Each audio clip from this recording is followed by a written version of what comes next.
კიდევ ერთხელ მოგესალმებით, ეთერშია კურიერი 3 საათზე, ახალ ამბებს ანუკა ბუავა გაგაცნობთ. 2008 წლის აგვისტოს ომი, ბიზნეს რეკეტი, პატიმრების წამება და არაადამიანური მოპყრობა საგამოძიებო კომისია მუშაობას მომავალი კვირიდან განაგრძობს. პარლამენტში შექმნილი დროებითი ჯგუფი 2003-12 წლებში ყოფილი ხელისუფლების მაღალჩინოსნების დანაშაულებრივ ქმედებებს სწავლობს. ვინ გასცემდა ბრძანებებს და როგორ მუშაობდა სისტემა ნაციონალური მოძრაობის ხელისუფლების პერიოდში. ამ შეკითხვებზე პასუხის მიღებას კანონმდებლები მომდევნო დღეებშიც ეცდებიან, დაიკითხება არაერთი მოწმე.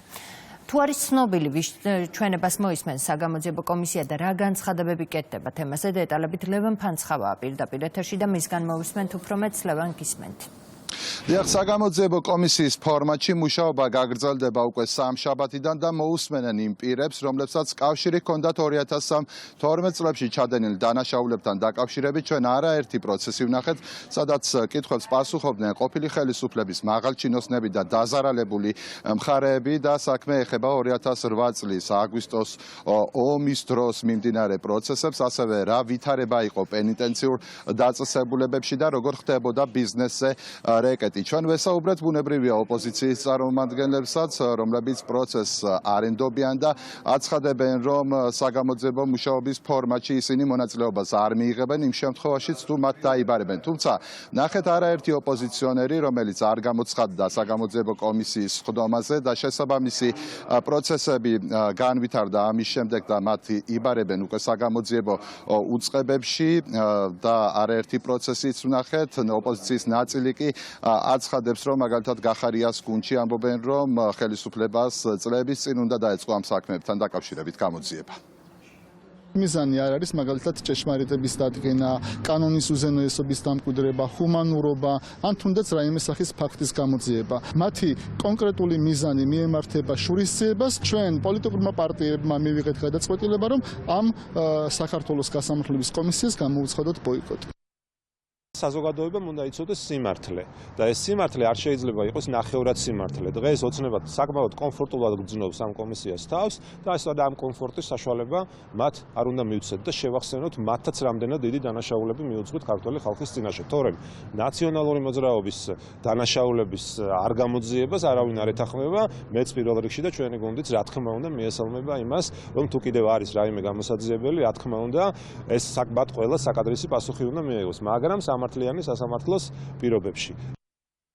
ქართული ოცნების წევრები ამბობენ, რომ საზოგადოებამ არაერთი მაგალითი იხილა პირდაპირ ეთერში, თუ რა პროცესები ვითარდებოდა 2012 წლებში და რა დანაშაულებს ჰქონდათ კონკრეტული მაღალჩინოსნების მხრიდან ადგილი და როგორც მართველი გუნდის წევრები ამბობენ, ნაციონალურმა მოძრაობამ სამართლებრივთან ერთად პოლიტიკური პოლიტიკურიც უნდა აქვს. ყველა ის სისტემა კერძო ბიზნესი იქნებოდა ეს თუ სამართალდამცავი ორგანოები, რომელიც ამ პოლიტიკური პარტიის ზეგავლენის ქვეშ იყო, ემსახურებოდა სწორედ ადამიანის დაჩაგვრას, მისი ქონების წართმევას, მისი პიროვნების და ღირსების შელახვას, მასზე ფიზიკური უმძიმესი ზეწოლების მოხდენას, ციხეებში გაუსაძლისი პირობების შექმნას მიზანმიმართულად, რომ ადამიანის ნება ბოლომდე გაეტეხათ. და ამის პარალელურად, რა თქმა უნდა, ჩვენ უყურებდით იმასაც, რომ მეორე მხრივ სრული ქაოსი, სრული უუნარობა და უპასუხისმგებლობა იყო პოლიტიკური და მმართველობით დონეზეც, რა თქმა უნდა, 2008 წლის აგვისტოს ომის ისტორიის გარშემო და მისი მიმდინარეობის დროს. ასე რომ ეს არის ის სავალალო სურათი, რა მდგომარეობაში საქართველოს და ჩვენს მოსახლეობას, მოქალაქეებს მოუწიათ ყოფნა მათი მმართველობის პირობებში. საზოგადოების თვალწინ გადაიშალა მთელი ის საშინელება, რომელშიც სამწუხაროდ ჩვენს მოსახლეობას ქართველებს უწევდა ცხოვრება 2012 წლამდე, მაშინ როდესაც ხელისუფლებაში იყო ნაციონალური მოძრაობა, მიხეილ სააკაშვილის სადისტური რეჟიმი, როგორ ეპყრობოდა საკუთარ მოქალაქეებს, როგორ აწამებდა, როგორ ხოცავდა ახალგაზრდებს ქუჩაში, როგორ ართმევდა ბიზნესს შესაბამის პირებს. 2008 წლის უდიდესი ტრაგედია გადაიშალა თვალწინ და ამ ყველაფრის ფონზე კიდევ ერთხელ აქტუალური გახდა ის საკითხი, რომ ეს რადიკალური ეგრეთ წოდებული პოლიტიკური დაჯგუფება, სინამდვილეში რომელიც დანაშაულებრივ სინდიკატს წარმოადგენს, არ უნდა იყოს ქართულ პოლიტიკურ არეალზე. კომისია, რომელიც 2003-2012 წლებში მაშინდელი ხელისუფლების საქმიანობას იძიებს, მუშაობას გააგრძელებს, როგორც გითხარით უკვე სამშაბათიდან და მუშაობის დასრულების შემდეგ დაახლოებით ერთ თვეში უკვე კონკრეტულ მტკიცებულებებზე დაყრდნობით დოკუმენტებს ისინი გადაუგზავნიან შესაბამის უწყებებს. მადლობა ლევან ფანცხაბა საუბრობდა პირდაპირ ეთერში. ამერიკული USAID-ის შემდეგ ბრიტანეთის მთავრობის გრანტი სახელისუფლებო გუნდი დარწმუნებულია, რომ 100,000 გირვანქა სტერლინგის ოდენობის ბრიტანული გრანტი მესამე სექტორისთვის USAID-ის ალტერნატივაა და მიზანი ქვეყანაში არეულობის მოწყობაა. მართალია ამერიკამ პოზიცია შეიცვალა, თუმცა რჩებიან პოლიტიკური ჯგუფები, რომლებიც ცდილობენ ფული გამოიყენონ იმისთვის, რომ სხვა ქვეყანაზე გავლენა მოახდინონ. ამბობს პარლამენტის თავმჯდომარე შალვა პაპუაშვილი, საუბრობს კორუფციასთან დაკავშირებულ ეჭვებზეც და აცხადებს, რომ მილიონები 5-6 NGO-ს ჯიბეში აკუმულირდება, მათ შორის ერთი კი სამართლიანი არჩევნებია. ამგვარი ეგრეთ წოდებული პროექტებით ხდება სინამდვილეში ქვეყნის არჩევნებში ჩარევა. ჩვენ ვნახეთ, რომ ამერიკის შეერთებულ შტატების სახელმწიფო ადმინისტრაციამ ამხილა ეს პრაქტიკა, შეწყვიტა ამ სახის დაფინანსებები ზუსტად იმ საფუძვლით, რომ ასეთი თანხები მიემართებოდა სხვა ქვეყნებში არჩევნებში ჩასარევად. ახლა ხედავთ, რომ ხდება გარკვეულად ჩანაცვლება სხვა ფონდებით და ნახეთ დიდი ბრიტანეთის მიერ გამოცხადებული გრანტი ამ საკითხზე, რაც აჩვენებს, რომ მართალია ამერიკის შეერთებულ შტატების ადმინისტრაციის პოზიცია შეიცვალა, თუმცა კვლავ რჩებიან პოლიტიკური ჯგუფები, რომლებიც ცდილობენ გამოიყენონ ფული იმისთვის, რომ გავლენა მოახდინონ სხვა ქვეყნების არჩევნებზე. რაც შეეხება ამ კონკრეტულ საკითხს, აქ მე პირადად ვეჭვობ ასევე კორუფციასაც. გამოცხადებულია ეს როგორც კონკურსი, რა ვიცი, აქ ვარ და დაინახავთ მთელი მოსახლეობა, რომ ამ ფულს ისევ მიიღებს ისვეთი.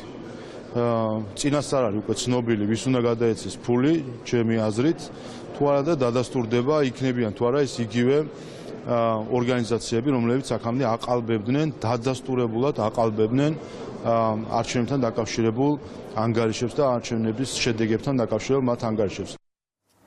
გაერთიანებული სამეფოს მიერ ქართული არასამთავრობო ორგანიზაციებისთვის გრანტის სახით 100,000 გირვანქა სტერლინგის გამოყოფის გადაწყვეტილებას მიესალმება ოპოზიცია. ხელისუფლების ოპონენტები ამტკიცებენ, რომ პროგრამის მიზანი დემოკრატიული პროცესების ხელშეწყობაა.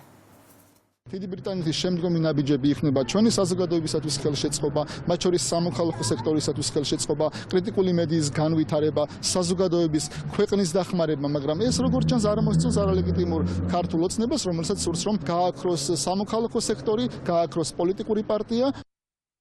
საქართველოში დემოკრატიული რეფორმების განვითარებას აქამდე ხარს უჭერდა დიდი ბრიტანეთი და ბუნებრივია არც დღეს არ აპირებს მარტო დატოვოს, იზოლაციაში დატოვოს ოცნება, რომ კიდევ უფრო კარგად და მათთვის კომფორტულ გარემოში გააგრძელოს არჩევნების გაყალბება. მათ დიდი ბრიტანეთის მიერ გამოყოფილი 100,000 ფუნტიც კი რაღაცა გარკვეულ პრობლემებს უქმნის, მაგრამ ჩვენ მოქალაქეებს უნდა შევახსენოთ, რომ ყველა დემოკრატიულ ქვეყანაში, რა თქმა უნდა არსებობდეს ძლიერი არასამთავრობო სექტორი.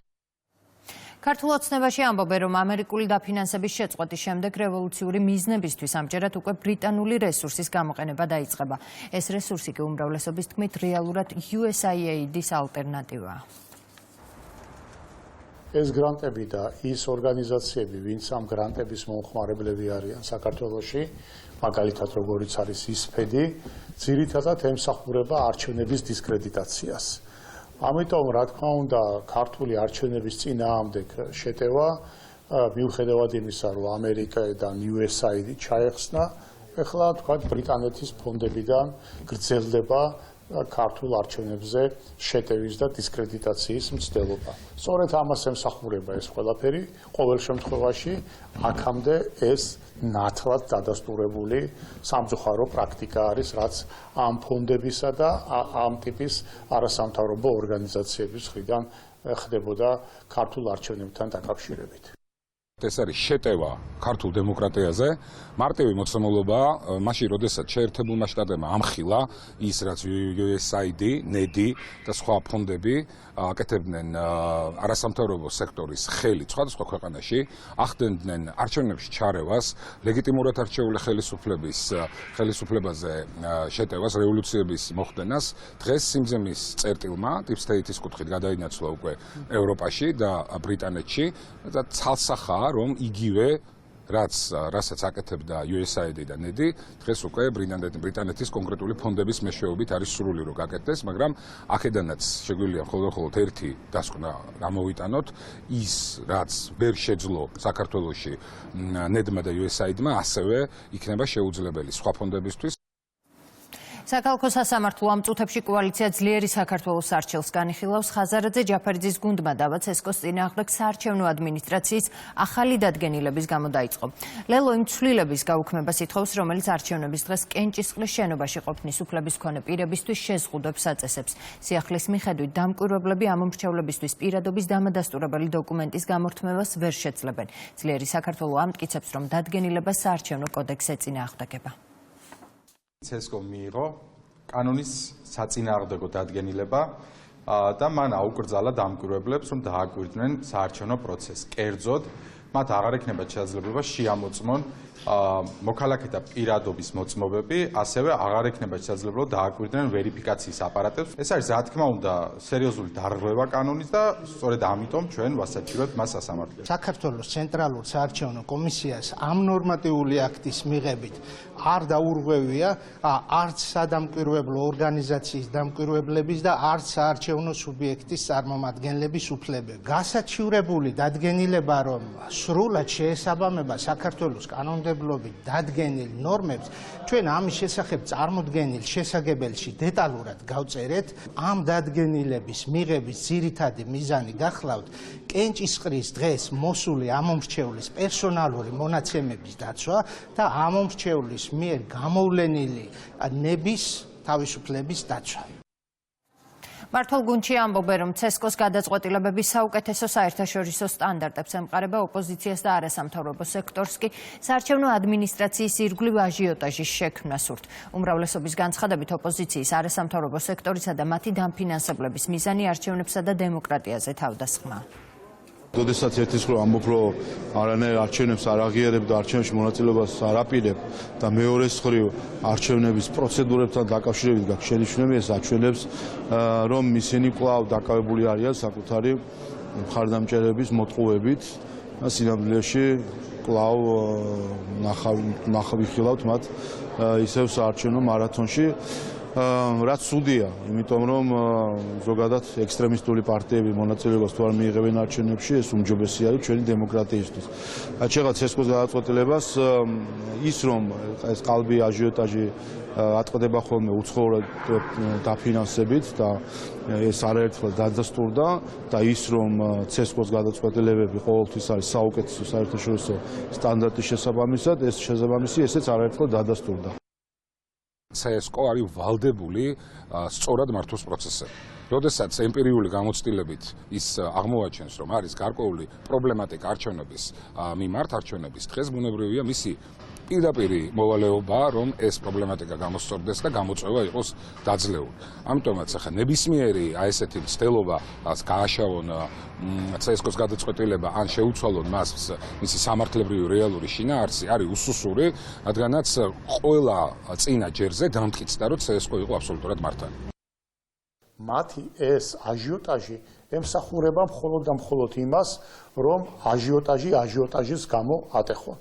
ან კიდევ ჩვენ ხშირად გქონდა ხოლმე შემთხვევა, როდესაც მithomda დამკვირვებელი თავისი პროვოკაციული ქმედებებით საარჩევნო უბანზე იწვევდა აყალ-მაყალს. არასამთავრობო ორგანიზაციებმა უნდა და სადამკვირვებლო ორგანიზაციებმა შეასრულონ თავის სადამკვირვებლო ფუნქციები და საარჩევნო კომისიებმა უნდა შეასრულონ თავის კანონით დადგენილი უფლება-მოსილებები.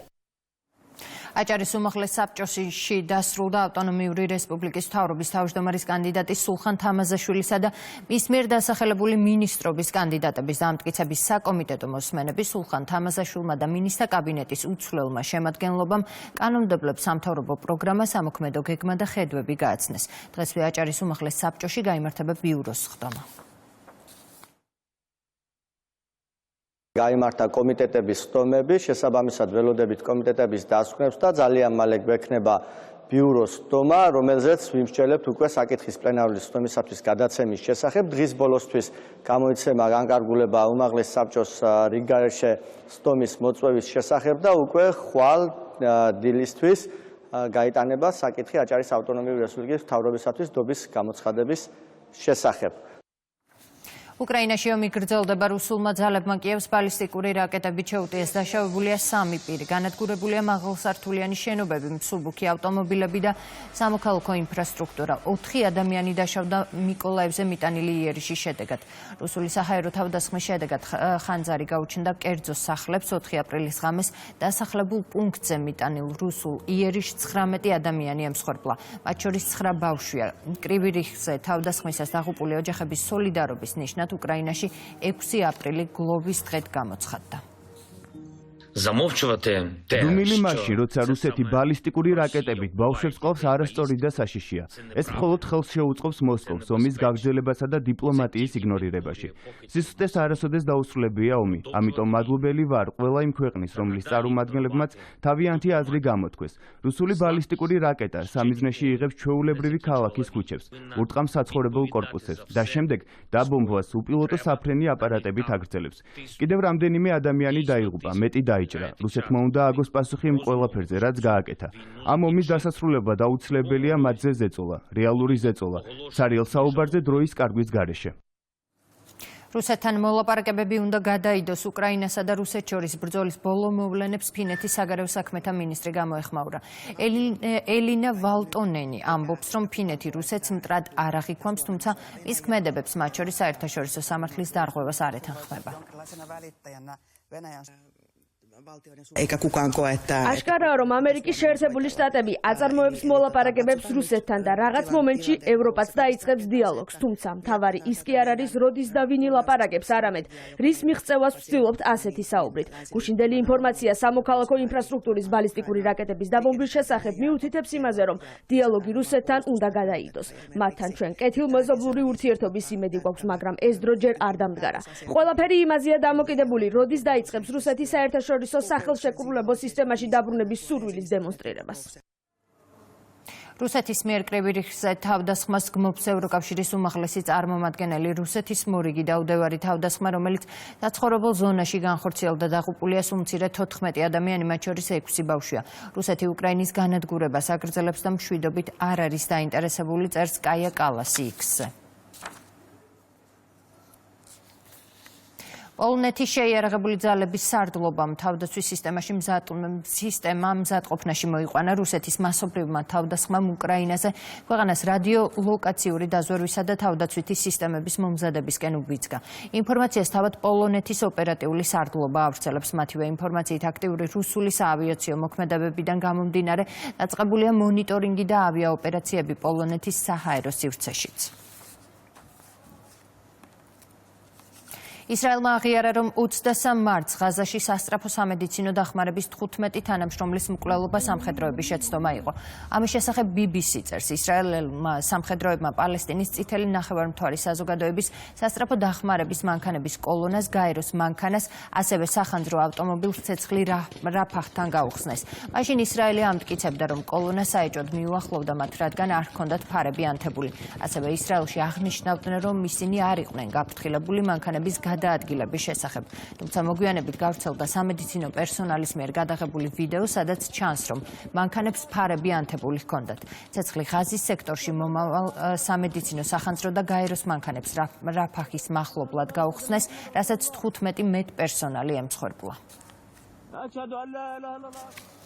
დონალდ ტრამპის მიერ დაწესებული ტარიფები მსოფლიოში ისევ განხილვის თემაა. ჩინეთის საგარეო საქმეთა სამინისტროს პრეს-სპიკერმა სოციალურ ქსელში საბაზრო ინდექსების კლების ამსახველი ფოტო გაავრცელა და დაწერა, რომ ამერიკამ შეწყვიტოს არასწორი ქმედებები და სავაჭრო პარტნიორებთან უთანასწორობა თანასწორი კონსულტაციების გზით მოაგვაროს. წერს პრეს-სპიკერი სოციალურ ქსელში. ევროკავშირის წევრ ქვეყნებში კი ტრამპის მიმართ გამაფრთხილებელი გზავნილები ისმის. იტალიის ეკონომიკის მინისტრის თქმით, ქვეყანა შტატებთან ურთიერთობების დეესკალაციას ცდილობს. თურქეთში კი ამბობენ, რომ შეერთებული შტატების პრეზიდენტის მიერ დაწესებული ტარიფებით მათ სარგებლის მიღება შეუძლიათ. ვიცე-პრეზიდენტ ჯევდეთ ილმაზის განცხადებით, თურქეთი ყურადღებით უნდა დააკვირდეს, თუ რა საპასუხო ზომებს მიიღებენ სხვა ქვეყნები. თურქეთთან მიმართებაში 10%-იანი ტარიფები გამოცხადდა. ჯერჯერობით ეს ჩვენთვის სასარგებლოა.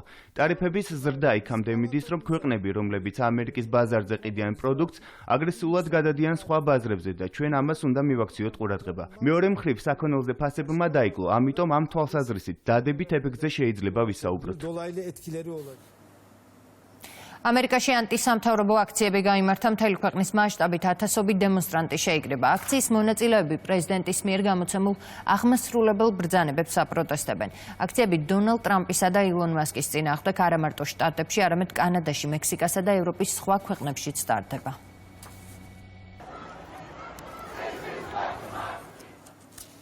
საქართველოში მიწისძვრა მოხდა. სეისმოლოგების ინფორმაციით 3.6 მაგნიტუდის სიმძლავრის მიწისძვრა დილის 6 საათსა და 3 წუთზე თბილისთან ახლოს თეთრი წყაროში დაფიქსირდა.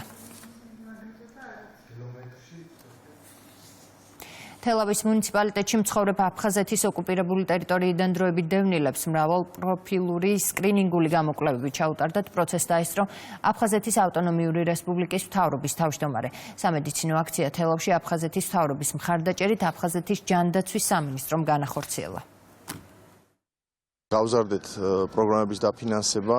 დღევანდელი დღეც ამის ნათელი მაგალითია ჩვენ ვიმყოფებით კახეთში, სადაც გავაცანით ჩვენს დროებით დევნილ მოსახლეობას ჩვენი პროგრამების შესახებ და ვცდილობთ, რომ მაქსიმალურად დაუდგეთ მათ გვერდით. ასევე მინდა ვისარგებლო შემთხვევით და ჩვენს ადგილობრივ ხელისუფლებას მადლობა მინდა გადაუხადო გვერდში დგომისთვის და ყისიერი რეაგირებისთვის. აფხაზეთის მთავრობის წარმომადგენლებთან ერთად კოორდინირებულ რეჟიმში მუშაობთ, რათა ადგილზე გავეცნოთ იძულებით გადაადგილებული მოსახლეობის გამოწვევებს და საჭიროებებს. აფხაზეთის მთავრობის მხრიდან სისტემატიურ რეჟიმში ტარდება იძულებით გადაადგილებული პირების სამედიცინო დიაგნოსტიკა და დახმარება, რაც ძალიან მნიშვნელოვანია. ძალიან კმაყოფილი ვარ, იქიდან გამომდინარე ვარ მრავალჩვენიანი დედა, ბავშვებსაც როგორც გამოკვლევები utavdebat, ასევე მედიკამენტები გადაეცემათ უფასოდ და მადლობა ამისთვის აფხაზეთის მთავრობას.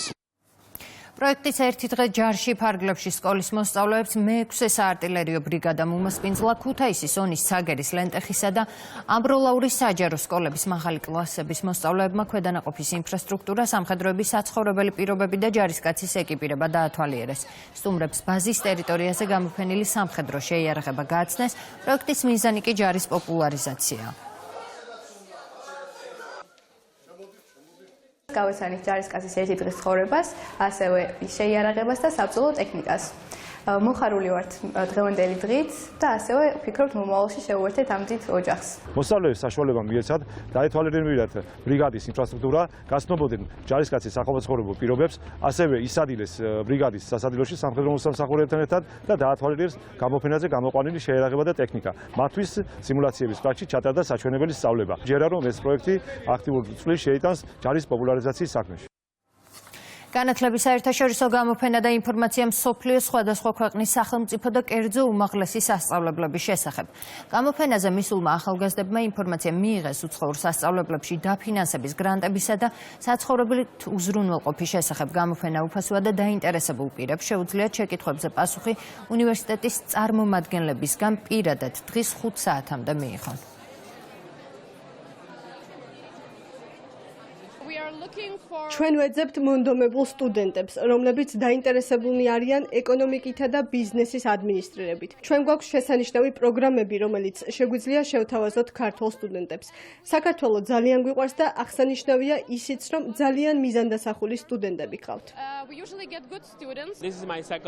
საქართველოში მეორედ ვარ. მე წარმოვადგენ ბელგიას, ბრიუსელს. ჩვენთვის ძალიან მნიშვნელოვანია აქ ყოფნა და ჩვენი უნივერსიტეტის პოტენციალის წარმოჩენა. კარგად ვიცით ისიც, რომ ქართველი სტუდენტები მაღალი აკადემიური მოსწრებით გამოირჩევიან. საქართველოს პრემიერ-მინისტრი ირაკლი კობახიძე თბილისის მერ კახა კალაძესთან ერთად 7/7 ფეხბურთის ასოციაციის ყოველწლიური დაჯილდოების ცერემონიას დაესწრო. მთავრობის მეთაურმა ჯანსაღი ცხოვრების წესის პოპულარიზაციაში მასტერ ლიგის მნიშვნელობაზე ისაუბრა და ხაზი გაუსვა მაღალი მიღწევების სპორტთან ერთად მასობრივი სპორტის განვითარების აუცილებლობას. პრემიერმა გამარჯვებულებს მიულოცა და მომავალი ტურნირის მონაწილეებს წარმატებები უსურვა. ღონისძიების ფარგლებში გაიმართა დაჯილდოების ცერემონია, ასევე შეაჯამეს გასული წლის პროექტები და გაიმართა 2025 წლის სეზონზე დაგეგმილი სიახლეების პრეზენტაცია. მასწავლებლად გადაეცემა საჩუქარი სამახსოვროდ სპორტული მაღაზია კემპისგან.